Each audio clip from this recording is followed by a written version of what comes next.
આપનું સ્વાગત છે। ધોરણ 9 ગણિતમાં પ્રકરણ નંબર 15 સંભાવનામાં આપણે આગળ રમતના પત્તાની ઘટના આધારિત સંભાવનાના દાખલા ગણ્યા। એમાં આપણે એક વખત પાસાને ઉછાળતા એના મળતા પરિણામો એના આધારે આપણે પણ સંભાવનાના દાખલા ગણ્યા। આજે આપણે હવે એ જ રીતે કે પાસા ઉછાળવાના પ્રયોગ આધારિત સંભાવનાના દાખલામાં રકમ વાંચીએ કે બે સમતોલ પાસાને એક વખત ઉછાળવામાં આવે છે તો બંને પાસા પરના અંકોનો સરવાળો બે હોય, તેર હોય, સરવાળો અવિભાજ્ય સંખ્યા હોય કે સરવાળો 9 થી ઓછો હોય તો એવા પરિણામોની શું શોધવાની છે? સંભાવના શોધવાની છે। એટલે આપણે અહીંયા તેની સંભાવના શોધો। બરાબર। હવે આપણે અહીંયા જોઈએ કે મિત્રો આપણને ખ્યાલ છે પ્રસ્તાવનામાં આપણે એક સૂત્ર લખાવેલું કે પાસાને n વખત ઉછાળીએ તો મળતા શક્ય પરિણામોની સંખ્યા 6 ની n ઘાત આમ સૂત્ર હતું। બરાબર છે। હવે એ સૂત્ર આધારિત આપણે અહીંયા કુલ શક્ય પરિણામો પણ લખવાના છે। અહીંયા રકમમાં કીધું નથી પણ આપણે અહીંયા એવા શક્ય પરિણામો આપણે લખવાના છે। તો એ શક્ય પરિણામોની સંખ્યા જો આપણે શોધવી હોય તો આપણે એ સૂત્રને આધારે આપણે પરિણામોની સંખ્યા મેળવી શકીએ। તો અહીંયા બે પાસા છે એનો અર્થ કે બે પાસાને એક સાથે ઉછાળો અથવા એક સમતોલ પાસાને બે વખત ઉછાળો તો બંનેનું અર્થઘટન એક સરખું થાય। એટલે અહીંયા આપણે ધ્યાન રાખો કે આ રીતે ઉછાળવાનું નહીં। બરાબર। હવે આપણે અહીંયા જોઈએ કે પાસાને કેટલા પાસા છે? બે। તો બે પાસાને એક વખત ઉછાળીએ છે એટલે પાસાની બાજુઓ કેટલી હોય? 6 બાજુઓ હોય। બરાબર। હવે અહીંયા આગળ એક પાસાને બાજુ એટલે એના 6 પરિણામ, બીજા એક પાસાના કુલ 6 પરિણામ તો બંનેનો ગુણાકાર એટલે 6 નો વર્ગ કરીએ તો કેટલા થાય? 36 થાય। તો આપણે અહીંયા કુલ 36 પરિણામો એટલે અહીંયા સૂત્ર પ્રમાણે લખી શકીએ કે કુલ પરિણામો એટલે 6 ની n ઘાત 6 નો વર્ગ બરાબર કેટલા પરિણામ મળવા જોઈએ? 36। હવે પાસાને જે એક પહેલો પાસો બરાબર છે એને ઉછાળીએ તો 1 થી 6 પૈકીનો કોઈ પણ એક બતાવે યસ બતાવે। એ રીતે પાસો 2 એને પણ જો આપણે ઉછાળીએ છે ત્યારે પણ એમાં 1 થી 6 પૈકીનો કોઈ પણ એક અંક બતાવે। બરાબર। તો એ બંને એક સાથે ઉછાળીએ તો બંને ઉપર મળતા અંકો જે છે એ અંકોની આપણે અહીંયા જોડ લખવાની છે। એટલે મેં અહીંયા તમને પાસો 1 એની ઉપરની 6 બાજુઓ એ રીતે પાસો 1 એના ઉપરના 6 અંકો બરાબર। તો હવે આપણે એની જોડ લખીએ એટલે કુલ કેટલી જોડ એટલે કે કુલ કેટલા પરિણામો મળે? તો 36 પરિણામો મળે। તો મેળવીએ આપણે કે પાસા ઉપર જો એક વખત ઉછાળે તો પહેલા પાસાનો એક આવી શકે એક આવી શકે તો બીજા પાસાનો પણ ઉછાળીએ તો પણ એક આવી શકે એક આવી શકે। બરાબર છે। એ રીતે હવે આપણે અહીંયા કે પહેલા પાસા પરનો એક હોય અને બીજા પાસા પરનો બે પણ આવી શકે એક પણ બતાવે। એ રીતે અહીંયા 1 અને 3 પણ બતાવે, 1 અને 4 પણ બતાવે, 1 અને 5 પણ બતાવે, 1 અને 6 પણ બતાવે। બરાબર છે। એટલે ટૂંકમાં એમ કહીએ ને કે પાસા ઉપર 1 હોય તો બીજો પાસાને ઉછાળીએ તો 1 2 3 4 5 6 એની સાથે કોઈ પણ એક અંક બતાવી શકે છે। એટલે આ બતાવે છે આ પરિણામો જે છે એ સમસંભાવી છે। બરાબર। હવે અહીંયા એ રીતે અહીંયા જો પાસા 1 એની ઉપરનો 2 હોય તો પાસા 2 નો 1 પણ હોય। એ રીતે અહીંયા પહેલો પાસા પરનો 2 તો બીજા પાસા પરનો પણ 2 અંક બતાવી શકે। એ રીતે અહીંયા 2 અને 3 પણ હોઈ શકે, 2 અને 4 પણ હોઈ શકે, 2 અને 5 પણ હોઈ શકે, 2 અને 6 પણ હોઈ શકે છે। એ રીતે હવે જો અહીંયા પહેલા પાસા પરનો 3 હોય ઉછાળવા તો બીજા પાસા પરનો 1 પણ બતાવે। એ રીતે અહીંયા જોડ બનાવવાની છે। હવે તમને ખ્યાલ આવી જશે કે 3 2 3 3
એક એકનો સરવાળો કરીએ તો 2, એક બે નો સરવાળો કરીએ તો 3, એક બે એક 3 નો સરવાળો કરીએ તો 4, એક 4 નો સરવાળો કરીએ તો 5. એટલે પાસા પર મળતા જે બે અંકો છે ને એ બેનો સરવાળો કરવાનો.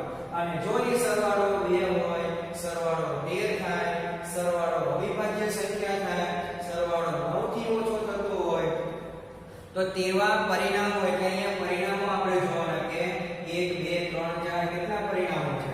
તે પરિણામોની સંખ્યા ને એના આધારે કુલ પરિણામોની સંખ્યા અને એના આધારે આપણે સંભાવના શોધવાની છે. પણ એક આમાં બધું જોવા જઈએ એના કરતા એક સરસ મજાનું જે પુસ્તક છે એ પુસ્તક જો તમે યાદ રાખશો ને તો તમારે આ પુસ્તકમાં પણ જોવાની જરૂર પડશે નહીં. હા, એટલું ખરું કે શક્ય પરિણામો લખો એમ કે તો આપણે આ 36 પરિણામો લખવા પડશે. સમજાયું? ક્યારેક દાખલામાં એમ પૂછાય છે કે બે સમતોલ પાસાને એક વખત ઉછાળવામાં આવે છે તો શક્ય પરિણામો લખો, તો આ એના 36 શક્ય પરિણામો છે. અને એ પૈકીનું કોઈ પણ એક જે છે પરિણામ એ એક વખત ઉછાળીએ ત્યારે આપણને મળે છે. તો મિત્રો અહીંયા આપણે પહેલા પાસા પરના અંકોનો સરવાળો જે છે એ યાદ રાખો. પાસા પરના અંકોનો સરવાળો,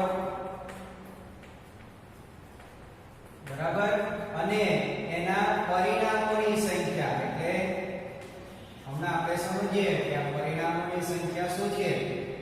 ત્યારબાદ આપણે અહીંયા જોઈએ કે હવે આપણે અહીંયા જોવાનું છે કે સરવાળો જે છે ત્યાંથી શરૂઆત થાય.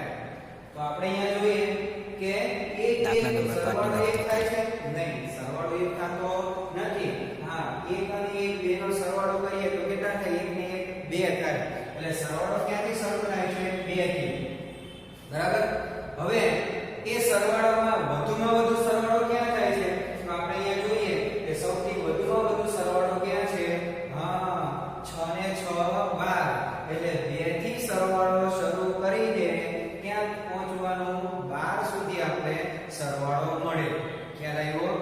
સરવાળો 2 થી શરૂ થાય અને વધુમાં વધુ સરવાળો કેટલો છે? 12 છે. ઓછામાં ઓછો સરવાળો કેટલો છે? 2 છે. એટલે આપણે અહીંયા કોષ્ટક એ બનાવીએ કે 2 થી લઈને આપણે 12 સુધીનું કોષ્ટક બનાવીએ. 2 3 4 5 6 7 8 9 10 11 અને 12. સમજાય?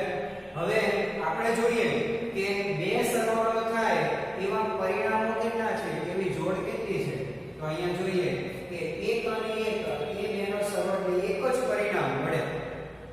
પાસાને બે પાસાને એક વખત ઉછાળીએ 1 અને 1 એટલે બેનો સરવાળો કરીએ તો 2 થાય. 1 અને 1 અંક બતાવે એ બંનેનો સરવાળો, એટલે અહીંયા લખીએ કે 2 થાય એવા પરિણામો, સરવાળો 2 થાય એવા પરિણામો કેટલા?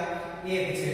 ત્યારબાદ 3 સરવાળો થાય તો જોઈએ 3 સરવાળો એટલે અહીંયા જોઈએ 1 અને 2 અને 2 અને 1 અને 2 અને 2 અને 1 એ બંનેનો સરવાળો કેટલો થાય? 3 થાય. એટલે એનો અર્થ કે 3 સરવાળો થાય તો એવા પરિણામો આપણને કેટલા મળે છે? 2. ખ્યાલ આવ્યો? સમજાયું? હા. હવે એ રીતે ફરી પાછા કે 1 અને 3 અહીંયા 4 નો સરવાળો, સોરી આપણે અહીંયા કોષ્ટકમાં જોયું કે ભાષા પરના અંકોનો સરવાળો કેટલો? 4. તો 4 થતા હોય એવી આમાં જોડ જોવાની છે, એ એના પરિણામો બને. એટલે 4 સરવાળો થાય એવા તો કે અહીંયા જોઈએ 1 3 2 2 અને 3 1. તો આ બધા 3 પરિણામો મળે કે જેનો સરવાળો કેટલો થાય છે? 4 થાય. એટલે આપણે અહીંયા કેટલા લખીએ? 3. એવા પરિણામો કેટલા એમ. સમજાય? એ રીતે અહીંયા 5 થાય તો પાસાને જ્યારે બંને પાસાને એક વખત ઉછાળીએ છે તો એક વખત ઉછાળતા એવા પરિણામો તો કે 5 સરવાળો થાય તો 1 5 પણ હોઈ શકે, 2 3 પણ આવી શકે અને 3 2 પણ આવી શકે, 4 1 પણ આવી શકે. એટલે અહીંયા કુલ કેટલા પરિણામો છે? હા,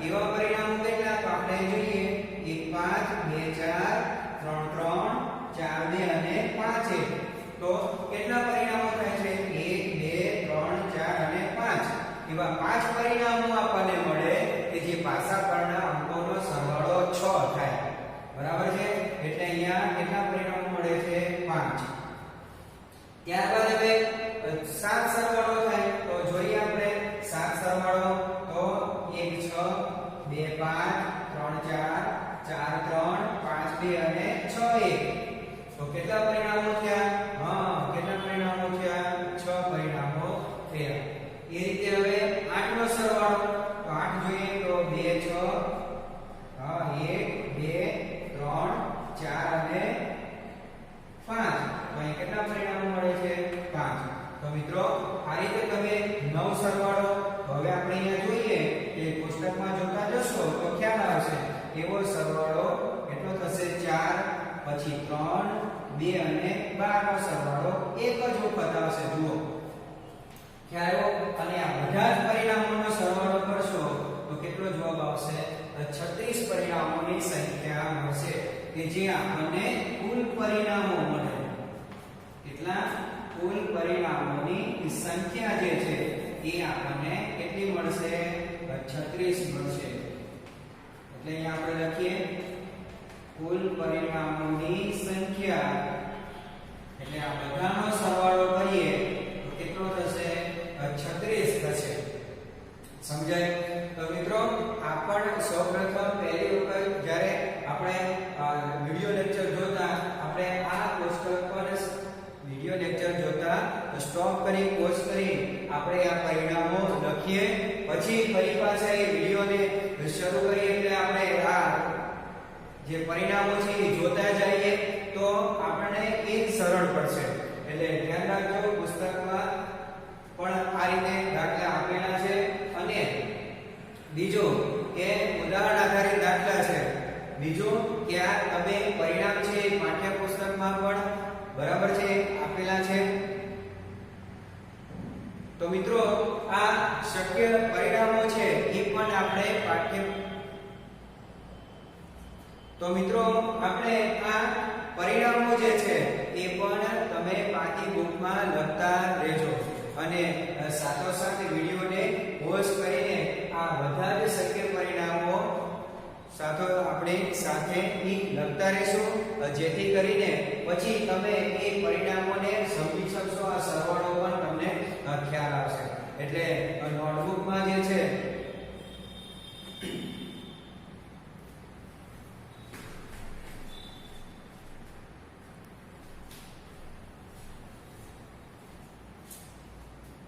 તો મિત્રો આ જે શક્ય પરિણામો કેટલા છે કુલ 36 પરિણામો છે એ 36 પરિણામો નોટબુકમાં લખતા રહેજો અને પછી આ વિડિયો લેક્ચર છે એ વિડિયોને પાછા સમજશો શરૂ કરશો એટલે એ તરત તમને આ પરિણામોની સંખ્યા જે છે એ 8 9 10 11 12 કે જે ઉતરતા ક્રમમાં આવે છે બરાબર છે તો એ પણ તમને અહીંયા પુસ્તકના આધારે આ પરિણામના આધારે તમને ખ્યાલ આવશે હવે આપણે આના આધારે આપણે અહીંયા જે 4 ઘટનાઓ દીધી છે ને એ 4 ઘટનાઓની સંભાવના આપણે શોધવાની છે તો સૌપ્રથમ પહેલી ઘટના આપણે જોઈએ કે સરવાળો 2 હોય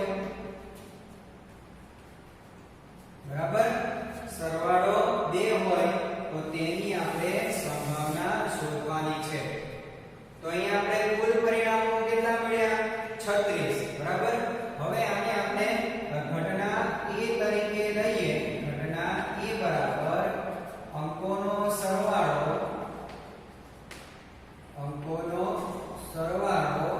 કેટલો થાય 2 થાય અથવા 2 હોય બરાબર તો હવે તમે જુઓ અહીંયા ખ્યાલ આવે છે કે અંકોનો સરવાળો 2 થાય 2 હોય તો એવા પરિણામો કેટલા છે 1 બીજું અહીંયા તમે જોશો તો પણ ખ્યાલ આવી જશે એવું પરિણામ કેટલું મળે છે એક જ પરિણામ મળે છે તો આ ઘટના માટેના પરિણામોની સંખ્યા કેટલી થશે 1 થશે એટલે આપણે અહીંયા લખીએ કે ઘટના A ના પરિણામોની સંખ્યા ઘટના a ના પરિણામોની સંખ્યા બરાબર કેટલી થાય 1 પણ જો મિત્રો તમારે જોડે લખવું હોય તો અહીં આપણે લખી શકીએ કે 1 અને 1 જે છે એ સરવાળો કેટલો બતાવે છે 2 એવું પરિણામ આપણે અહીંયા લખ્યું હવે આ ઘટનાની સંભાવનાના આધારે બરાબર હવે આપણે ઘટના a ની સંભાવના શોધીએ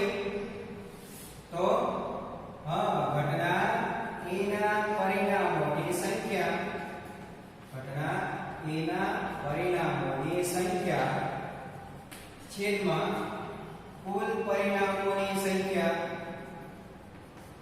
કુલ પરિણામોની સંખ્યા તો અહીંયા ઘટના a ના પરિણામો કેટલા 1 અને કુલ પરિણામો કેટલા છે 36 તો એની સંભાવના કેટલી થશે 1/36 થશે ખ્યાલ આવ્યો હવે એ રીતે હવે બીજી ઘટના છે આપણે રકમમાં છે કે સરવાળો 13 થાય તો સરવાળો 13 હોય તો એને આપણે ઘટના b તરીકે લઈએ કે ઘટના b બરાબર તો ઘટના b શું અંકોનો સરવાળો પાસા પરના અંકોનો સરવાળો 13 હોય સમજાય તો હવે જુઓ અહીંયા કે સૌથી વધુ સરવાળો કેટલો છે 12 13 થતો નથી ને 13 થશે કેમ કે પાસા પરના અંકોનો સરવાળો પાસા પર અંકો 6 અંક લખેલા હોય ને 6 ને 6 12 થાય 13 થવાના નથી તો આ ઘટનાના પરિણામો કેટલા હશે શૂન્ય હશે તો આપણે અહીંયા લખીએ ઘટના b ના પરિણામોની સંખ્યા ઘટના b ના પરિણામોની સંખ્યા કેટલી થાય શૂન્ય થાય બીજું આપણે આમ પણ કહી શકીએ કે આ ઘટના છે એવી છે અશક્ય છે 13 સરવાળો થવાનો નથી માટે આ ઘટના અશક્ય છે અને અશક્ય ઘટનાની સંભાવના આપણે પ્રસ્તાવનામાં આપણે ગુણધર્મોમાં જોઈ ગયા છે કે અશક્ય ઘટનાની સંભાવના કેટલી થાય શૂન્ય થાય એટલે અહીંયા જો આપણે આ પરિણામોની સંખ્યામાં કેટલી લીધી શૂન્ય લીધી તો આપણે હવે તેની સંભાવના શોધીએ કે ઘટના b ના પરિણામોની સંખ્યા ઘટના b ના પરિણામોની સંખ્યા છેદમાં કુલ પરિણામોની સંખ્યા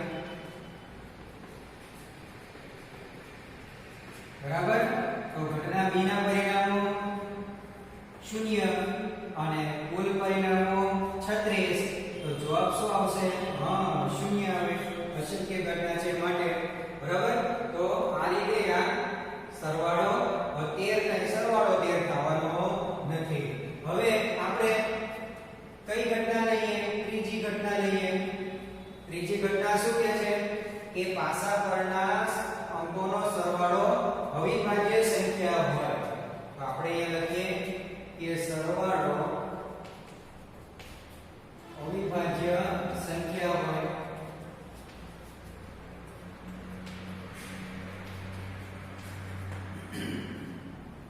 તો એને આપણે ઘટના c તરીકે લઈએ ઘટના c કે પાસા પરના અંકોનો સરવાળો અવિભાજ્ય હોય બરાબર તો હવે અવિભાજ્ય સંખ્યા આપણને ખ્યાલ હોવી જોઈએ કે અવિભાજ્ય સંખ્યાઓ કેટલી કઈ તો 2 અહીંયા 12 સુધીના સરવાળામાં 12 સુધીના સરવાળામાં અવિભાજ્ય સંખ્યાઓ કેટલી તો 2 3 5 7 અને 11 બરાબર છે તો અહીંયા જુઓ 2 3 5 7 અને 11 બરાબર 2 3 5 7 11 કે એવા પરિણામો નો શું કરવાનો છે સરવાળો કરવાનો છે તો આપણે અવિભાજ્ય અંક મળે સરવાળો બરાબર છે તો 2 3 5 7 અને 11 જે છે એ એના પરિણામો થશે તો આપણે જોઈએ કે 1 ને 2 3 3 ને 4 7 અને 7 ને 2 9 બરાબર છે તો પરિણામો આપણને કુલ કેટલા મળશે? 9 મળશે. એટલે આપણે અહીંયા લખી નાખીએ આના પરિણામોનો સરવાળો, આ પરિણામનો સરવાળો 7 થાય. તો એવા પરિણામો 11 થાય. એવા પરિણામો કેટલા છે? તો એને બધાનો શું કરવાનો છે? સરવાળો કરવાનો. તો આપણે અહીંયા લખીએ કે ઘટના C ના પરિણામોની સંખ્યા, ઘટના C ના પરિણામોની સંખ્યા. તો ઘટના C ના પરિણામો એટલે બે સરવાળો થાય એવા પરિણામો કેટલા? તો 1 વત્તા 3 સરવાળો થાય એવા પરિણામો કેટલા? 2 વત્તા 5 સરવાળો થાય એવા તો 4 વત્તા 7 સરવાળો અને 11 તો 2 નો સરવાળો એટલે વત્તા 6 અને વત્તા 2. તો આ બધાના પરિણામોનો સરવાળો કેટલો થાય? તો મિત્રો આપણે અહીંયા ધ્યાન રાખવું કે અવિભાજ્ય સંખ્યાઓ 2 3 5 7 અને 11 બરાબર. તો આટલા 2 3 5 7 11 સરવાળો થાય તો એવા પરિણામો જે છે એની સંખ્યાનો શું કરીએ છે? સરવાળો કરીએ છે. તો અહીંયા આપણે કુલ સરવાળો કેટલો થાય? 1 ને 2 3 ને 4 7 7 ને 6 13 અને 13 ને 2 15. સમજાય? 1 ને 2 3 3 ને 4 7 7 ને 6 13 અને 13 ને 2 15. તો અહીંયા કુલ પરિણામો કેટલા મળે? કેટલા મળે? 15 પરિણામો મળે. સમજાય? હવે આપણે અહીંયા જોઈએ કે સૂત્ર અનુસાર કે ઘટના C ની સંભાવના, તો ઘટના C ના પરિણામોની સંખ્યા, C ના પરિણામોની સંખ્યા છેદમાં કુલ પરિણામોની સંખ્યા, છેદમાં કુલ પરિણામોની સંખ્યા. તો અહીંયા ઘટના C ના પરિણામો કેટલા છે? 15. કુલ પરિણામો કેટલા? 36. તો ભાગ ચાલશે. આપણે ભાગ ચલાવીએ. 12 36 5 તેરી 15 12 તેરી 36 3 3 ઉડી ગયા. જવાબ કેટલો? 5/12. આ ઘટના C ની સંભાવના આપણને મળે. સમજાય? ફરી એકવાર કે અવિભાજ્ય સંખ્યા મળે એટલે સરવાળો કરીએ ને તો અવિભાજ્ય સંખ્યા મળે. તો અવિભાજ્ય સંખ્યાઓ આપણને ખબર હોવી જોઈએ કે અવિભાજ્ય સંખ્યાઓ કઈ કઈ 2 3 5 7 અને 11 છે. તો એના પરિણામોનો શું કરવાનો છે? સરવાળો કરવાનો છે. સમજાયું? શું કરવાનો? સરવાળો કરવાનો. તો આપણને અવિભાજ્ય સંખ્યા હોય તો તેના પરિણામોની સંખ્યા આપણને મળે. ખ્યાલ આવ્યો? તો કુલ પરિણામો કેટલા છે? 15. તો 15 ના છેદમાં 36 5 તેરી 15 12 તેરી 36. જવાબ 5 ના છેદમાં 12 મળે. હવે આપણે ચોથી ઘટના, છેલ્લી ઘટના, બરાબર છે? છેલ્લી ઘટના શું કહે છે? સરવાળો 9 થી ઓછો હોય. તો આપણે અહીંયા લખીએ સરવાળો 9 થી ઓછો હોય. બરાબર. હવે તમે આ કોષ્ટકમાં ધ્યાન રાખો કે સરવાળો 9 થી ઓછો હોય તેવા સરવાળા કેટલા અને એના પરિણામો કેટલા? બોલો. બરાબર. તમે અહીંયા ધ્યાન રાખજો. ઘટના D તરીકે આપણે લઈએ કે સરવાળો 9 થી ઓછો હોય. તો હવે તમે જુઓ અહીંયા સરવાળો 9 થી ઓછો એટલે 9 થી ઓછો એટલે 2 3 5 7 6 2 3 4 5 6 7 8 9 થી ઓછો સરવાળો હોય એવા પરિણામો કેટલા છે? 2 થી 8 લઈને. બરાબર. 2 3 5 છે 2 3 4 5 6 7 8 અને 9. તો એવા પરિણામો કેટલા? તો આપણે આ બધાનો શું કરવાનો? સરવાળો કરવાનો છે. તો આપણે અહીંયા સરવાળો કરીએ અને સીધા આપણે અહીંયા લખીએ તો ઘટના D ના પરિણામોની સંખ્યા, ઘટના D ના પરિણામોની સંખ્યા. તો એના બરાબર આપણે જોઈએ તો આ બધાનો સરવાળો ક્યાં સુધીનો? 9 થી ઓછો એટલે 2 થી લઈને 8 સુધીના સરવાળા થાય છે એ બધાના પરિણામોનો શું કરવાનો? સરવાળો કરવાનો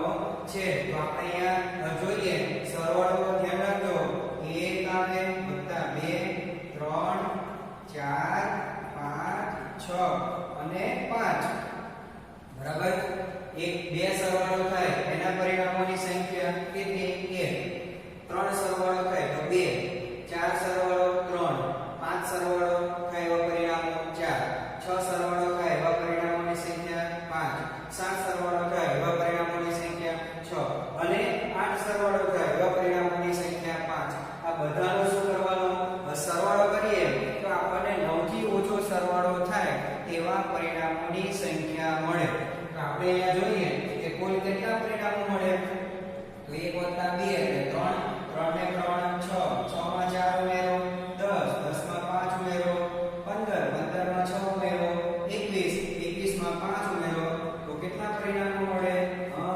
કેટલા પરિણામો મળે? 26 પરિણામો મળે.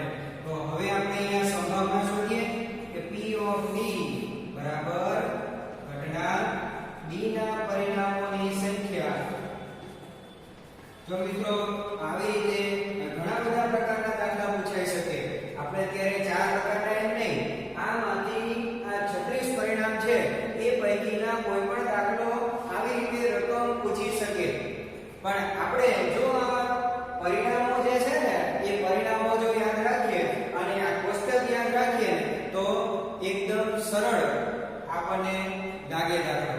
એમ તમને લાગશે કે અઘરો છે, પણ એ દાખલો અઘરો નથી. પણ આ કોષ્ટક અને એના પરિણામો જો યાદ રાખશો તો એને લગતા, એટલે જો આપણે અહીંયા ટાઈમે લખ્યું કે પાસા ઉછાળવાના પ્રયોગ આધારિત દાખલા, એટલે એના આધારે ગમે તેવો દાખલો પૂછાય પણ પરિણામો અને આ કોષ્ટક જે છે એ જો યાદ રહેશે તો આ 4 પ્રકારના પછી કોઈ પણ પ્રકારનો દાખલો પૂછાય તો આપણે આ રીતે ગણી શકીએ. એટલે આ ખાસ ધ્યાન રાખવું, આ યાદ રાખવું પડશે અને નોટમાં પણ આપણે આ વ્યવસ્થિત લખી રાખવું પડશે. એટલે આપણે હવે અહીંયા જોઈએ ઘટના D ના પરિણામોની સંખ્યા છેદમાં કુલ પરિણામોની સંખ્યા. તો ઘટના D ના પરિણામો કેટલા છે? 26 અને કુલ પરિણામો કેટલા? 36. તો અહીંયા ભાગ ચાલશે 13 દુ 26 18 દુ 36. સમજાયું? અહીંયા લખો હોય તો ફરીવાર લખીએ, યાદ રહે કે ભાગ કઈ રીતે ચલાવ્યો. તો 26 ના છેદમાં કેટલા? 36. તો અહીંયા 13 દુ 26 18 દુ 36 બે ઉડી ગયા. 13 ના છેદમાં 18. તો આ શું આવ્યો? ઘટના D ની સંભાવના જે સરવાળો 9 થી ઓછો હોય તો તેવા જે પરિણામો છે એના છેદમાં કુલ પરિણામોની સંખ્યા, એટલે સંભાવના આવી 18 ના છેદમાં 13 ના છેદમાં 18. બરાબર છે? તો 13 ના છેદમાં 18 એ સરવાળો 9 થી ઓછો હોય એ ઘટનાની આપણે સંભાવના શોધીએ. તો મિત્રો આજે આપણે આ રીતે ઘણા બધા દાખલા પાસા ઉછાળવાની પ્રયોગ આધારિત સંભાવનાના દાખલા પૂછાઈ શકે છે. એટલે આપણે આ ખૂબ જ તૈયાર રાખવું આ કોષ્ટક અને શક્ય પરિણામો જે છે. પરીક્ષામાં ક્યારેક બે પાસાથી એક વખત ઉછાળના શક્ય પરિણામો લખો અને એના પણ 2 માર્કનો આ રીતે દાખલો પૂછાઈ શકે છે. એક આ પરિણામ અને આ પૈકીનો કોઈ પણ પ્રકારનો દાખલો આવી શકે તો આપણને આવડવો જોઈએ. એટલે આપણે આ પાસા ઉછાળવાના પ્રયોગ આધારિત જે દાખલા જે છે એની સંભાવનાના દાખલા આપણે એનો અભ્યાસ કર્યો. તો આ પણ નોટબુકમાં ખૂબ જ વ્યવસ્થિત રીતે આ એક દાખલા પરથી પણ ઘણા બધા દાખલા તમે જાતે બનાવી શકો છો. જેમ કે તો સરવાળો 4 થી ઓછો હોય તો સરવાળે 4 થી ઓછો એટલે 2 અને 3. તો 2 અને 3 ના પરિણામોનો સરવાળો છેદમાં કુલ પરિણામોની સંખ્યા. એ જ રીતે એમ પૂછે કે સરવાળો 9 થી વધુ હોય તો 9 થી વધુ સરવાળો કયા કયા? તો કે 10 11 અને 12. તો 10 11 અને 12 એ ત્રણેય પરિણામો જે છે, ત્રણેય સરવાળો છે એના સરવાળા એના પરિણામોની સંખ્યાનો સરવાળો છે એમાં કુલ પરિણામો. એટલે 3 ને 2 5 ને 6 તો 6 ના છેદમાં 36. તો આવું પણ પ્રશ્ન દાખલામાં પૂછાઈ શકે છે. એટલે આ ધ્યાન રાખવું કે આવા કોઈ પણ પ્રકારના દાખલા પૂછાય તો આપણે મૂંઝાવવાનું નહીં. આ જો યાદ હશે તો તમને દાખલો ખૂબ જ સરળ લાગશે. તો આજે આપણે પાસા ઉછાળવાના પ્રયોગ આધારિત જે સંભાવના છે એ સંભાવનાના દાખલાનો આપણે અભ્યાસ કર્યો.